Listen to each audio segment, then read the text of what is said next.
Hello दोस्तों, welcome back to mission I nursing classes. मैं ML से स्वागत करता हूं आपका हमारे यूट्यूब चैनल पर।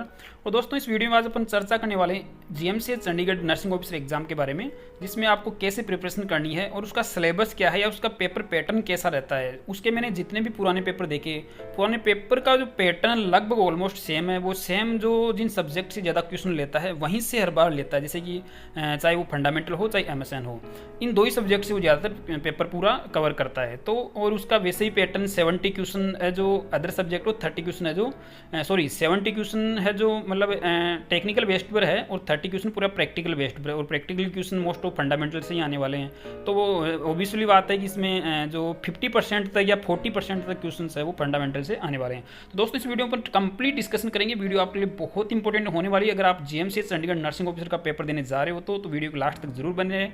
चैनल पर नए हो तो चैनल सब्सक्राइब करें, लाइक करें और अपने दोस्तों के बीच में शेयर जरूर करें। चलो दोस्तों, शुरुआत करते हैं वीडियो की। देखिए, आपको सबसे पहले आपको पॉइंट टू पॉइंट बताऊंगा कि आपको कौन कौन से पॉइंट पर आपको ज़्यादा फोकस करना है। और इसका मतलब ये नहीं कि मैं आपको जो पॉइंट बताऊँ आप सिर्फ वही पॉइंट पढ़कर जाएं, लेकिन जो मैं पॉइंट बताऊंगा उन पॉइंटों से आपका 70% से 80% पेपर तक कवर हो जाएगा। ये मेरी 100% गारंटी है, क्योंकि मैंने चारों साल पिछले 2016, 17, 18 मतलब पूरे पेपर देखे, इसके सबका पैटर्न लगभग ऑलमोस्ट सेम है। पूरा ये प्रैक्टिकल बेस्ड पेपर देता है। एनक्लेक्स टाइप के लॉन्ग क्वेश्चन आते हैं जो फंडामेंटल और एमएसएन से ज़्यादातर होते हैं। ठीक है दोस्तों, शुरुआत करते हैं सबसे पहले अपन फंडामेंटल से कि फंडामेंटल से कौन कौन से टॉपिक से क्वेश्चन आ सकते हैं। सबसे पहला पॉइंट रहने वाला अपना एथिक्स का। देखिए, एथिक्स और एथिकल प्रिंसिपल्स यहाँ से आपको क्लियर करना, जैसे ऑटोनॉमी या फिर वेरासिटी हुआ, अकाउंटेबिलिटी वाला हुआ, या फिर इसके नॉन मालिफिसेंस हुआ। ये जितने भी इथिकल प्रिंसिपल है आपको यहाँ से डेफिनेटली एक आध शॉर्ट क्वेश्चन या लॉन्ग क्वेश्चन आने वाला है।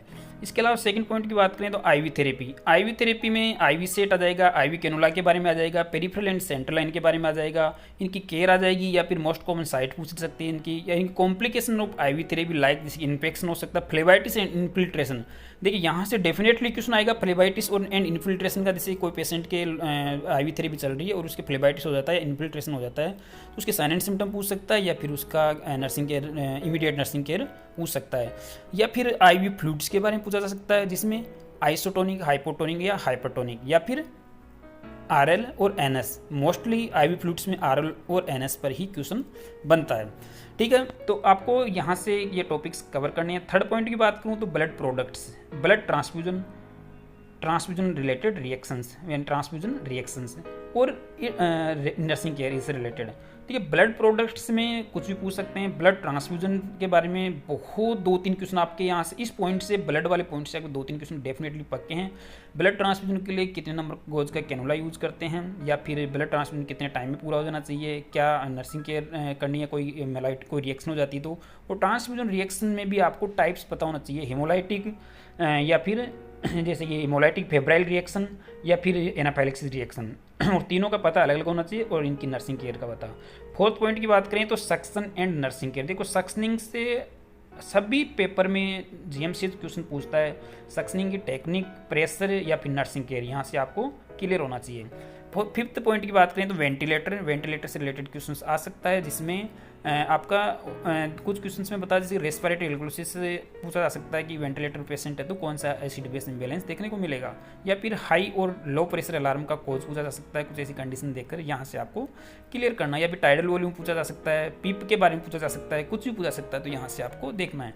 इसके बाद में देखना ब्रीथ साउंड्स, ट्रेकियल, वेसिकुलर और ब्रोंकियल साउंड्स जो नॉर्मल साउंड्स होते हैं, या फिर अबनॉर्मल ब्रीथ साउंड की बात करें तो विजिंग, स्ट्राइडर, क्रैकल्स, इनके बारे में भी बहुत बार क्वेश्चन आता रहता है कि डेफिनेटली आता है जो जीएमसीएच पूछता है। विजिंग की डेफिनेशन पूछा जा सकता है, स्ट्राइडर की डेफिनेशन या क्रैकल की डेफिनेशन, तो आपको अबनॉर्मल ब्रीथ साउंड के बारे में भी देखना है।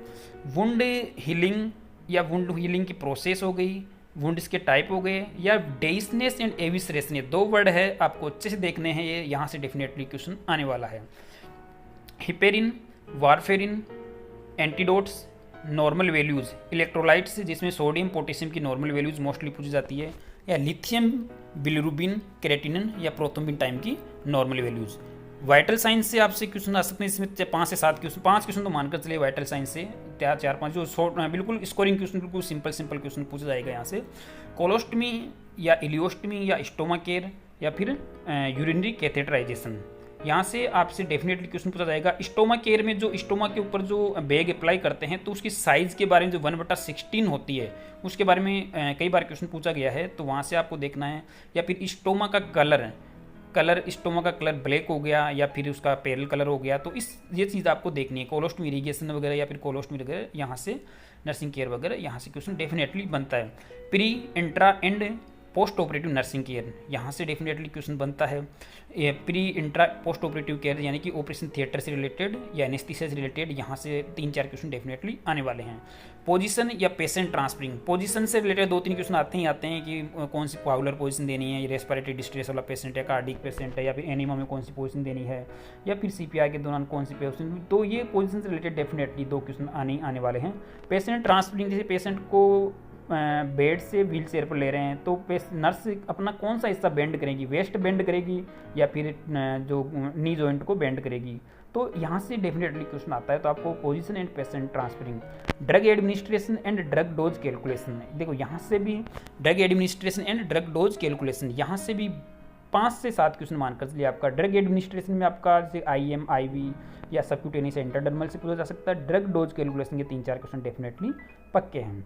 तो चेस्ट ट्यूब ड्रेनेज में आपका वाटर सील चैम्बर ड्रेनेज के बारे में पूछा जा सकता है, सक्शन चैम्बर के बारे में पूछा जा सकता है, जिसमें क्या पूछेंगे कि एक पेशेंट जो चेस्ट ट्यूब ड्रेनेज पर है वाटर सील चैम्बर में जो इंटरमीडिएट बबलिंग हो रही है तो वो किसको इंडिकेट करेगा, नॉर्मल फाइंडिंग या abnormal फाइंडिंग, या फिर कंटिन्यूस बबलिंग हो रही है, कंस्टेंट बबलिंग हो रही है। तो यहाँ से डेफिनेटली 1-2 क्वेश्चन आने वाले हैं। कॉन्ट्रासेप्टिव मेथड के बारे में क्वेश्चन आ सकता है, जिसमें IUD, कॉन्डम, ICP यानी कि इमरजेंसी कॉन्ट्रासेप्टिव पिल्स या OCP ओरल कॉन्ट्रासेप्टिव पिल्स, यहाँ से डेफिनेटली क्वेश्चन आने की संभावना है। तो ये फंडामेंटल के पॉइंट्स हो गए। एक पॉइंट लास्ट पॉइंट और आप ऐड कर दीजिए, ऑक्सीजन थेरेपी। ऑक्सीजन थेरेपी में जिसमें मास्क या नेजल कैनुला के थ्रू या फिर ऑक्सीजन हुड के थ्रू, ये जो ऑक्सीजन थेरेपी के जितने भी वो है, वेंचुरी मास्क के बारे में पूछा जा सकता है, वहाँ से उसकी कंसंट्रेशन वगैरह कितने लीटर उससे दे सकते हैं, तो वहाँ से डेफिनेटली क्वेश्चन आने की चांसेज है। तो ये फंडामेंटल के इतने पॉइंट्स मैंने 17-18 पॉइंट्स बता दिए, और यहाँ से डेफिनेटली आपके 40 से 50 क्वेश्चन कवर हो जाएंगे। छोटे नहीं लंबे क्वेश्चन आएंगे, नर्सिंग केयर बेस्ड क्वेश्चन आएंगे, नहीं एनक्लेक्स बेस्ड क्वेश्चन आएंगे, और आपको मतलब यूँ मान कर 50 क्वेश्चन या 50% पेपर तो आपका यहाँ से डेफिनेटली कवर हो जाएगा। ठीक है, अब मैं आपको एक इम्पोर्टेंट, अब आपको MSN का बताता हूँ। MSN में कौन कौन से टॉपिक आपके जो ज़्यादा वेटेज रहने वाले हैं। तो आपको MSN के बारे में बताने से पहले मैं आपको इंपॉर्टेंट चीज़ बता दूँ कि मैं जितने भी पॉइंट बता रहा हूँ या GMCH का सिलेबस के अकॉर्डिंग हमारी वेबसाइट पर GMCH के लिए टेस्ट सीरीज चालू कर दी है, जिसमें आपको 15 टेस्ट मिलेंगे, यानी कि 15 टेस्ट का मतलब 1500 MCQs मिलेंगे, जो टोटली GMCH पैटर्न पर GMCH के सिलेबस के अकॉर्डिंग है, जिसमें आपको एनक्लेक्स टाइप क्वेश्चन और पूरे जो मैं टॉपिक डिस्कस नहीं किया है, इन टॉपिक के सभी क्वेश्चंस वहाँ पर मिलेंगे।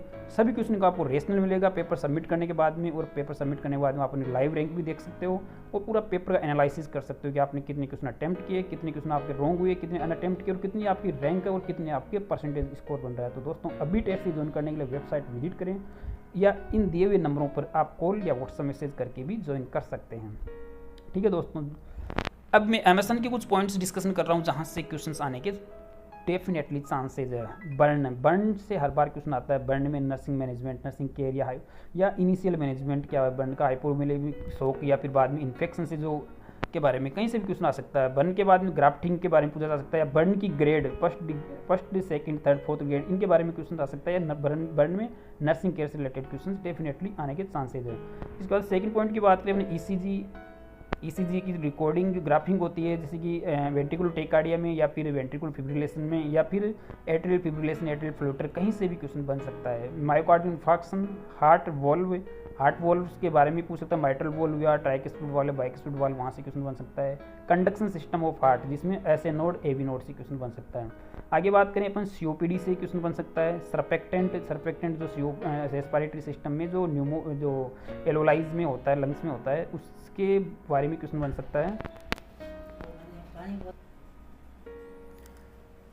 जो सरपेक्टेंट है वो एक तरह से ग्लाइकोप्रोटीन होती है जो एलोलाई में न्यूमोसाइट टाइप 2 सेल से सिक्रेट होता है। ठीक है, इतना तो मैं बता देता हूँ आपको, बाकी अभी पूरा डिस्कशन करूँगा तो बहुत लंबा चला जाएगा। आपको देखना है सर्फेक्टेंट क्या होता है। एनाफाइलेक्सिस से रिलेटेड क्वेश्चन आ सकता है। ठीक है, एनाफाइलेक्सिस में आपको कौन सी एंटी इम्यूनोग्लोबुलिन जो IgG बढ़ती है, IgE बढ़ती है, या फिर उसके कुछ ड्रग ऑफ चॉइस क्या होते हैं एनाफाइलेक्सिस की, या आपके पास पेशेंट आए तो आप क्या करोगे, ऐसे कैसे भी घुमा कर क्वेश्चन आ सकता है। फोर्थ पॉइंट की बात करें तो आई और ईयर ड्रग एडमिनिस्ट्रेशन, जिसमें आपको ईयर पिन्ना को कैसे पुल करना है, अगर बच्चा है एडल्ट है तो वो ऐसे क्वेश्चन बन जाए। ओटाइटिस मीडिया, कैटरेक्ट या ग्लूकोमा, यहाँ से क्वेश्चन डेफिनेटली आना चाहिए। फिफ्थ पॉइंट की बात करें तो क्रेनियल नर्व होगी, स्पाइनल कॉर्ड एंड ब्रेन हो गया, Parkinson's and myasthenia gravis disease हो गई, यहाँ से क्वेश्चन आने के पूरे चांसेज हैं। सिक्स्थ पॉइंट की बात करें डायलिसिस, CRF यानी क्रोनिक रेनल फेलियर और यूरिनरी इनकंटिनेंस, यहाँ से क्वेश्चन डेफिनेटली आने के चांसेज है। जिसमें आपको देखिए क्रोनिक रेनल फेलियर में क्या होता है कि जिसके कॉम्प्लिकेशंस होते हैं वहाँ से क्वेश्चंस बनता है, जैसे कि एनेमिक हो जाता है पेशेंट, जो वो एक हार्मोन होता है जो किडनी में सीक्रेट होता है किडनी से, रेनिन वगैरह।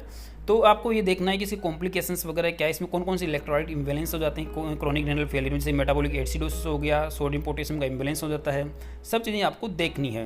ठीक है, यूरिनरी इनकंटिनेंस में इसके टाइप्स के बारे में पूछा जा सकता है। अगले पॉइंट की बात करें तो एसिड बेस इम्बेलेंस। देखिए एसिड बेस इम्बेलेंस से 3-4 क्वेश्चन आपके पक्के हैं, जिसमें रेस्पिरेटरी या मेटाबॉलिक एसिडोसिस या एल्कलोसिस, यहाँ से डेफिनेटली कंडीशन देकर या उनकी लैब फाइंडिंग देकर ABG की वैल्यू देकर वहाँ से क्वेश्चन आएगा।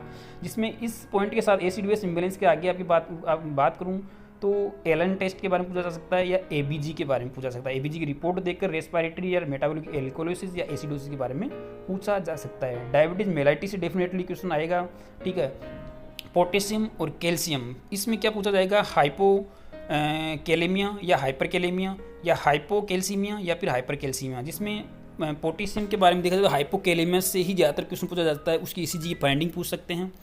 कैल्शियम की बात करें तो हाइपोकैल्सीमिया, जिसमें वो टिटेनी लाइक सिम्टम्स होते हैं, या फिर चैडविक और ब्रुजिन्स की साइन के बारे में, चैडविक एंड एक और साइन होता है चैडविक और मेरा भी ध्यान से जा रहा है वो, तो उन साइन के बारे में पूछा जा सकता है। स्टोमक एंड पेनक्रियास से क्वेश्चन आ सकता है। स्टोमक ग्लैंड से क्वेश्चन आ सकता है, जो पैराइटल ग्लैंड्स हुई या फंडी ग्लैंड्स हुई, और उनसे सिक्रेशन होने वाले HCl सिक्रेशंस वगैरह, हाइड्रोक्लोरिक्स या फिर इंटरेस्टिंग फैक्टर वगैरह, वहाँ से क्वेश्चन बनता है। हेपेटाइटिस या इसके टाइप से क्वेश्चन आ सकता है, या लिवर सिरोसिस से क्वेश्चन आ सकता है। इंटूससेप्शन हेमरोइड्स या हेमरोइड्स की ग्रेड से क्वेश्चन आ सकता है, first grade, second grade, third grade, fourth grade. Paralytic ileus से क्वेश्चन आ सकता है। रेडिएशन थेरेपी की बात करें तो radiation internal and external therapy से रिलेटेड क्वेश्चन आ सकता है, और इसमें नर्सिंग केयर में आएगा। जैसे कोई पेशेंट रेडिएशन थेरेपी ले रहा है और उसमें रेडिएट इम्प्लांट डिसलॉग हो गया, तो वहाँ पर अब क्या करना है आपको, ऐसे काफ़ी सारे क्वेश्चन बनते हैं, तो वहाँ से क्वेश्चन आ सकता है। मेडिसिन की बात करें इस पार्टिकुलर तो हिपेरिन, एड्रेनलिन, PPI यानी कि proton pump inhibitor like pantoprazole, omeprazole, यहाँ से atropine, antipsychotic and anti depressant medicine, यहाँ से क्वेश्चन आ सकता है। ये MSN के पॉइंट हो गए। थोड़ा थोड़ा जो 5-5, 10-10 क्वेश्चन है, 5-5, 7-7 क्वेश्चन मार्क कर लिया, 5-5, 10-10 से 5-7, 5-7, यहाँ इतने ही क्वेश्चन अदर सब्जेक्ट से कवर होने वाले हैं, या मैक्सिमम 10 क्वेश्चन मान लीजिए, जिसमें OBG का हो सकता है कि एम्ब्रायोनिक एंड फिटल डेवलपमेंट से क्वेश्चन हो सकता है, menstrual cycle and pregnancy science से रिलेटेड क्वेश्चन हो सकते हैं, और labour and abortion, puerperium and episiotomy, यहाँ से क्वेश्चन हो सकते हैं। Oxytocin, pelvis and abnormal amniotic fluids, यहाँ से डेफिनेटली क्वेश्चन हो सकते हैं। पीडियाट्रिक की बात करें तो इसमें newborn care and normal birth parameters के बारे में पूछा जा सकता है। नॉर्मल बर्थ पैरामीटर्स में क्या होगा कि बेबी का बर्थ वेट पूछा सकता है, या उसका डबल या ट्रिपल वेट कब होगा, या उसका हाइट या हेड सर्कमफ्रेंस या फिर चेस्ट सर्कमफ्रेंस के बारे में, या फिर न्यूबॉर्न असेसमेंट में जो भी हम हेड टू टॉय असेसमेंट करते हैं, जो जैसे कि बर्थ मार्क्स वगैरह हुए, या फिर उसकी अम्बिलिकल कॉर्ड कब, तो ये जो इसके अलावा कंजेनाइटल एनोमलीज में मोस्टली कार्डिक एनोमलीज जो होती है, टेटालो साइनोटिक कंजेनाइटल एनोमलीज, वहाँ से क्वेश्चंस बन सकता है। फिर और बात करें तो कंजेनाइटल एनोमलीज में तो स्पाइना बाइफिडा अकल्टा, वहाँ से क्वेश्चन बन सकता है, या फिर हाइपोस्पाडियासिस, एपिस्पाडियासिस, वहाँ से क्वेश्चन बन सकता है। Other subject psychiatry, pharma, community anatomy, physiology, यहाँ से आपका 2-2, 4-4, 5-5 क्वेश्चन आ सकते हैं। ज़्यादा वेटेज नहीं रहेगा इन अदर सब्जेक्ट का। नर्सिंग मैनेजमेंट रिसर्च वगैरह क्वेश्चन अब तक तो GMCS ने कभी पूछे नहीं, अब पूछ लेते हो अलग बात है। ये पूरा पैटर्न जो भी जितने भी पॉइंट मैंने आपके साथ डिस्कशन किए, ये अकॉर्डिंग टू जो इसका प्रीवियस एग्जाम पैटर्न था उसके अकॉर्डिंग ये पॉइंट आपके सामने रखे हैं, और इन पॉइंटों से डेफिनेटली 80% तो पेपर कवर हो जाएगा, क्योंकि 2016 18, 19 और ये 2021 का सेम पैटर्न एक ही रहा है। और अब की बार भी आशा करता हूँ कि जो पॉइंट मैंने डिस्कशन किया यहीं से पेपर रहेगा। ठीक है, तो अब आपको इन सभी पॉइंटों को देखिए, आपको इन सभी पॉइंटों का डिटेल्ड में थ्योरी आपको पढ़ना है। उसके बाद में क्वेश्चन आंसर तो आपको प्रैक्टिस करते रहना ही है, लेकिन थ्योरी भी आपको पढ़ना है। तो आप थ्योरी के लिए अगर बुक मंगवाना चाहते हैं तो हमारे मिशन परिचारी का बुक मंगवा सकते हो, जिनमें ये सभी टॉपिक्स डिटेल्ड में अच्छे से आपको मिलेंगे। वो आप अमेजन फ्लिपकार्ट से बाई कर सकते हो, जो दिए गए नंबरों पर ऑर्डर करके भी मंगवा सकते हो। और जीएमसी की जो टेस्ट सीरीज जो अपने अपलोड की है वेबसाइट पर, वो भी आप जाकर ज्वाइन कर सकते हो, जिसकी बहुत ही नाममात्र फीस में, जिसमें पूरा जीएमसी सिलेबस के अकॉर्डिंग 15 टेस्ट बनाए हुए हैं, जिसमें आपको 1500 एमसीक्यूज मिलेंगे। कंप्लीट आपको रेशनल के साथ में आपका पूरा एग्जाम का एनालिसिस होगा। ठीक है, इसके अलावा एक और मैं आपको साथ इंपॉर्टेंट न्यूज़ शेयर कर दूँ कि पटना एम्स के लिए भी टेस्ट सीरीज शुरू कर दी है, पटना एम्स के सिलेबस के अकॉर्डिंग। अब पटना एम्स का क्या सिलेबस रहता है वो भी मैं अलग वीडियो बनाऊंगा, जिससे आपको आइडिया लग जाएगा कि पटना एम्स में कैसा सिलेबस और कैसा पैटर्न के बेस पर पेपर आने वाला है। तो उसके लिए हमने 15 टेस्ट अपलोड किए हैं, लेकिन उसमें पर टेस्ट में 200 एमसीक्यूज है, सो आपको टोटल उसमें 3000 एमसीक्यूज मिलेंगे। और वही कंप्लीट आपका रिजल्ट का एनालिसिस होगा, लाइव रैंक मिलेगी। तो आप दोनों ही टेस्ट, जो भी टेस्ट आप ज्वाइन करना चाहते हैं तो वेबसाइट विजिट करें www.missionenersis.com और वहाँ जाकर आप ज्वाइन कर सकते हैं। ठीक है दोस्तों, फिर मिलेंगे एक नई वीडियो में, और मैं जीएमसीएच और पटना एम्स के प्रीवियस पूरे पेपर सॉल्व करूँगा आपको अलग से अगली वीडियो में। ठीक है दोस्तों, फिर मिलेंगे एक नई वीडियो में, तब तक के लिए जय हिंद, जय भारत, जय नर्सेज।